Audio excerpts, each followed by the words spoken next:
ঈদের সুন্নাত ১ নম্বর, ঈদের চাঁদ দেখা। আল্লাহ নবী বলেন, সুমু লিরুইয়াতিহি ওয়াফতিরু লিরুইয়াতিহি, তোমরা চাঁদ দেখে রোজা রাখো এবং চাঁদ দেখে রোজা তরক করো তথা ঈদ করো। ২ নম্বর, ঈদের দিন সকাল সকাল ঘুম থেকে উঠা। ৩ নম্বর, ফজরের নামাজ পড়া। ৪ নম্বর, মেসওয়াক করা। ৬ নম্বর, গোসল করা। ৭ নম্বর, পোশাকের ভিতরে উত্তম পোশাকটা পরা।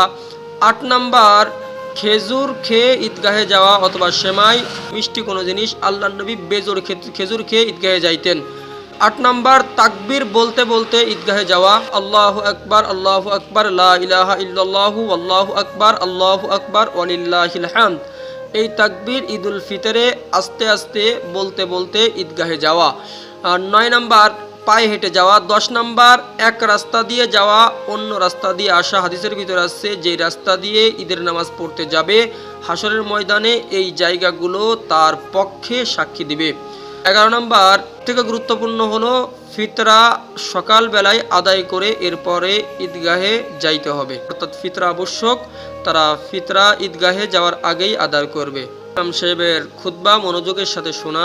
সুন্নাত হলো সাজসজ্জা গ্রহণ করা, আংটি এরকম সাজসজ্জা ঈদের দিন গ্রহণ করা, এটাও নবীর সুন্নাত।